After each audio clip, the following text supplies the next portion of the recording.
ನಮ್ಮ ಸನಾತನ ಧರ್ಮದಲ್ಲಿ ಮಹಾಕಾವ್ಯಗಳಾದ ಒಂದು ರಾಮಾಯಣ ಮತ್ತೊಂದು ಮಹಾಭಾರತ. ಮಹಾಭಾರತದ ಒಂದು ಭಾಗ ಶ್ರೀಕೃಷ್ಣ ಸಂಧಾನ.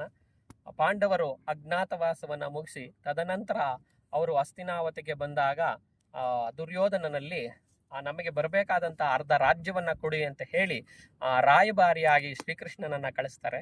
ಶ್ರೀಕೃಷ್ಣ ರಾಯಭಾರಿಯಾಗಿ ಬಂದು ದುರ್ಯೋಧನನ ಹತ್ರ ಕೇಳ್ಕೊಳ್ತಾನೆ, ಪಾಂಡವರಿಗೆ ಬರಬೇಕಾದಂತಹ ಅರ್ಧ ರಾಜ್ಯವನ್ನ ಪಾಂಡವರಿಗೆ ಕೊಡು ಅಂತ ಹೇಳಿ ಕೇಳಿದಾಗ ದುರ್ಯೋಧನ ಹೇಳ್ತಾನೆ, ಅರ್ಧ ರಾಜ್ಯವನ್ನ ಕೊಡ್ಲಿಕ್ಕೆ ಆಗಲ್ಲ ಅಂತ ಹೇಳಿ. ತದನಂತರ ಶ್ರೀಕೃಷ್ಣ 5 ಗ್ರಾಮಗಳನ್ನಾದ್ರೂ ಕೊಡಿ ಅಂತ ಹೇಳ್ತಾನೆ. 5 ಗ್ರಾಮಗಳನ್ನು ಕೊಡಲು ಒಪ್ಪೋದಿಲ್ಲ. ಕೊನೆಗೆ ದುರ್ಯೋಧನ ಹೇಳ್ತಾನೆ ಶ್ರೀಕೃಷ್ಣನಿಗೆ, ಸೂಜಿ ಮನೆಯಷ್ಟು ಭೂಮಿಯನ್ನು ಪಾಂಡವರಿಗೆ ಕೊಡಲ್ಲ ಅಂತ ಹೇಳಿದಾಗ ಶ್ರೀಕೃಷ್ಣ, ಯಾಕೆ ನಿನಗೆ ಈ ಹಠ ಛಲ, ಪಾಂಡವರಿಗೆ ಬರಬೇಕಾದದ್ದನ್ನ ಕೊಡು ಅಂತ ಹೇಳಿದಾಗ ದುರ್ಯೋಧನದಿಂದ ಬರ್ತಕ್ಕಂಥ ಸಂಭಾಷಣೆಯನ್ನ ನಾನು ನಿಮ್ಮ ಹತ್ರ ಇವತ್ತು ಪ್ರಸ್ತುತಪಡಿಸ್ತಿದ್ದೀನಿ. ಕೆಟ್ಟರು ಸರಿಯ ಕಟ್ಟ ಕಡೆಯದಾಗಿ ಕಾಡಿಗಟ್ಟಲೇಬೇಕೆಂದು ಪಟ್ಟು ಹಿಡಿದ ಕೆಚ್ಚದೆಯ ಕಟ್ಟಾಳು ಈ ಕುರು ಸಾರ್ವಭೌಮನನ್ನು ಕಂಡು ಕೆಣಕಿ ಕೇಕೆ ಹಾಕಿ ನಕ್ಕಿದಳಲ್ಲ. ಆ ನಿನ್ನ ಪಾಂಡವ ಸತಿ ಪಾಂಚಾಲಿ ಅಂದೇ ತೊಟ್ಟೆನೋ ಈ ಛಲವೆಂಬ ಕವಚವನ್ನು.